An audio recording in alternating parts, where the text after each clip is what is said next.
After she left, there was no one to look at when I woke up in the morning. I stared at the walls, and I began to notice that the light was beautiful.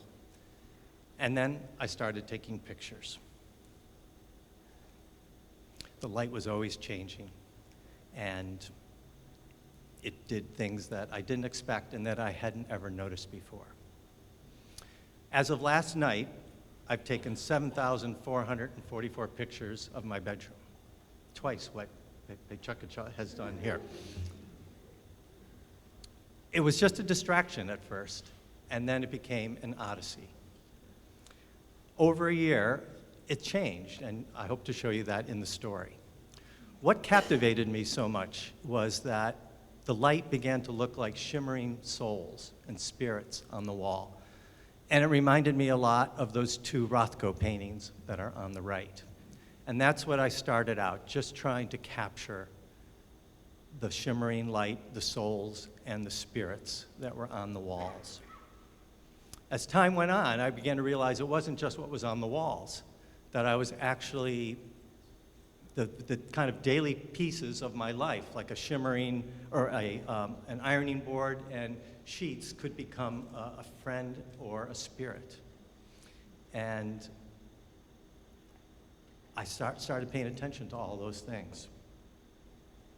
And I started also looking at the nighttime, especially after I bought my first piece of art ever, which is called Quicksilver by Bruce McDonald. It's that piece of metal. And it was kind of like in The Big Lebowski, it's the carpet that made the whole room kind of come together. At times, I actually hovered in the realm of pure abstraction. I was just looking at colors and forms and light and kind of trying to find the surprises that you could find in a room when you began to look beyond just the pieces of the walls. At times, the well would begin to run dry, and I'd be like, what am I going to take pictures of? I'm running out of pictures, and I was obsessed by now. I had to keep taking pictures. But there was all sorts of things. There was my books. There was the vacuum cleaner. There was the bed and the sheets and the imprint that my body left on the bed. And all of those became new sources of things to look at. But then everything shifted. Instead of just passively documenting the light, I actually began to shape the light and the room by using blurs and double images. And that opened up a whole new realm for me. Because, like I said, I wasn't just lying back in my bed taking these pictures. For an architect, I actually draw poorly and I paint worse. I'm terrible at it. And I've had trouble expressing in my whole creative life what's inside me. And so this has become my opportunity. I've learned with my camera to begin to paint at last. And that's an image from a Zen calligrapher. I won't deny it, there's a lot of darkness in me. But I'm trying to put it to good use. And as I've said, I've begun to shape not just the images as a painter, but by doing things, it seems to me that I'm actually creating architecture here. It's not just documenting.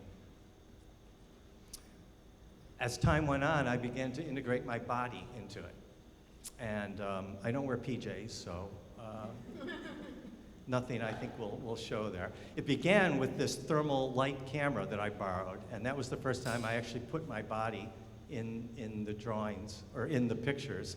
And from there, it just started to go into imprinting myself, using figure ground, putting the books inside me, and taking objects that are in the room and melding them with my body to make this kind of ambiguous forms that were all about, like, what is this? The one on the lower right, the bigger one, is one that I constantly look at and am surprised at, like, what is it really? And then there are what I call happy accidents. I happened to move the mirror that was in the room, and just for 2 days, the arc of the sun created this sort of disk of light that I felt was like the shield of Achilles or Homer, or not Homer, but of Odysseus. And I just happened to be reading the Odyssey at the time, so it felt like it was meant to be.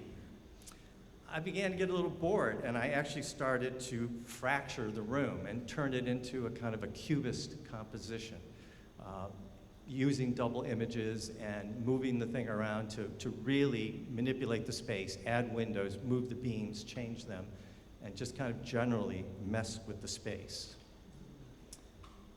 After a while, the room was no longer enough.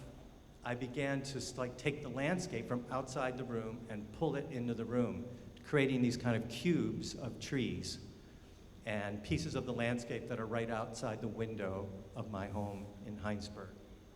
And I loved the way the tree could be both outside and inside at the same time. But even that was essentially, after a while, no longer enough. I wanted to dissolve the room and to fuse it with the landscape. So that's what I began doing. And it's something that is hard to control. I'm still learning it. I'm not fully on top of it, but I do a lot of it, and at times it works. This was our late April snowstorm. So for 2 nights, I slept in an ice palace. And then on the upper right, my lion-thieving Volkswagen turbo diesel that has betrayed me, yet I'm still welcoming it into my bed because I still love it. Now, none of this is done with Photoshop. It's all done in the camera. And it's done with basic kind of darkroom techniques, digital darkroom techniques, but pretty simple stuff. And these are pictures from my past. And you can see all the themes that are in my new pictures actually appeared here, much to my surprise. Taking pictures from my bedroom, from the bed, and the light, and manipulating the landscape. This is one of the last ones, and it's kind of where I'm at now, which is completely kind of dissolving the architectural space of the room and fusing it with the landscape, with clouds. And it was kind of inspired by the cathedral in Toledo, which has this thing called the transparente, where mass and light are kind of joined. So right now, I'm trying to do things like figure out how to make the sound of peepers show up in the photographs, and the coyotes, and I'd like to try to bring the rain into the room and the stars. And I don't quite know how to do those things yet. But that's the next stop. I'm not going to be in this room that much longer, so pretty soon this project will come to an end.